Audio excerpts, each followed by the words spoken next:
Okay, the last two parts is side lying. Side lying during the screen is really not much going on there. You could also do the compression here. You guys learned the side lying version, right? So you go on the most lateral part of the ilium here, and I like this one so much better because you can put your whole body weight here. And also the reason why I like this one, you actually palpate the PSIS, go medial to that, that's the SI joint. You can actually feel it gapping. And the last reason why I like this better is one of the techniques we're going to learn later is the SI manipulation, is by doing this and quick thrust like that. So it's good that you get this practice. Okay? So when you guys are doing this right now on your partner, make sure you're palpating this and get the sense of feel. The only disadvantage, you got to do one at a time. Wait, why would it be opening if you're pushing down on it? You're separating I'm just a compression test, Yes. but I'm palpating for it's definitely S side moving. Oh, okay, because you're compressing forward. Yes. Compress back. Then I do my hip abduction.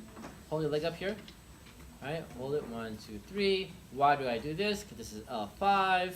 Because when somebody has weak toe extension, is it a weak toe muscle or is it a nerve problem? So what do? You check out other L5 stuff. Does it make sense? Yes. So I'm going to test out L5 dermatome, other L5 myotome. Okay? Then, while I'm here, then I can test the hip adductors. Leg up, hold that for me, hold that for 1, 2, 3. And that is your L3. So if it's weak quads, once again, is it weak quads or is it weak adductors? Is it weak quads or weak L3 dysfunction? So you do that to differentiate. Okay? So sideline is easy, you do this on both sides. Prone, please. You say prone. Oh, Jesus, sorry. So you could also do your palpation we did in standing. You could do it here. Okay? Then from here, right, you could then palpate the multifidus to see if they're doing their job. So they're pretty easy. You find the spinous process, you come right off of it, and then you give them a cue. There's a millions of cues you could give them to try to fire this muscle here. Okay, the easiest one is like doing the opposite leg or arm. So lift your leg up here to see if it fires. The only tricky part is that it gets the erector spinal muscles kicks in really. So you really have to make sure that you're really right off the spinous process. So to make sure I don't get too full of a response, I keep the foot planted here and lift your knee up, please. All right, and that way I get more of a subtle response. Okay, all right. Other things is you could give other cues of PSIs to PSIS. That works really well for the sacral multifidi. But for the higher ones, you're giving a cue, you put your hand over here, and your other hand on the ASIS.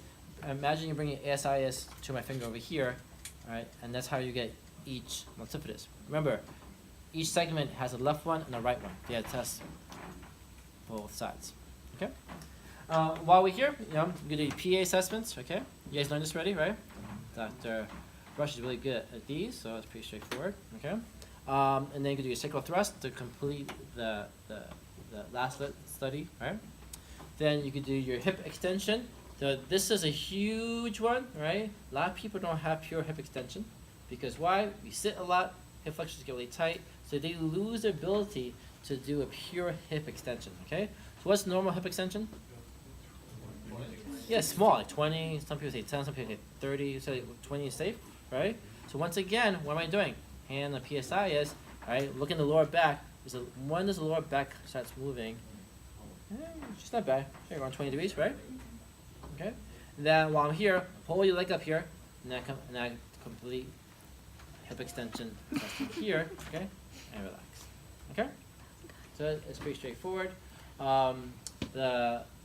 That's right. The Dr. Rush showed you guys the femoral nerve stress test.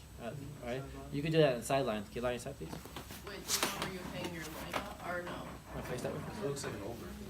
Yeah. So essentially, the femoral nerve goes right here, right? It goes in the front. So you just bend the knee, okay? And they feel any symptoms, you have them flex their head. I don't do this one too often because the femoral nerve that comes off more the upper lumbar regions, which tends not to be the most commonly affected area. But you could do that for the sake of being thorough or if you're suspicious in that particular pattern. Okay. All right. Practice those.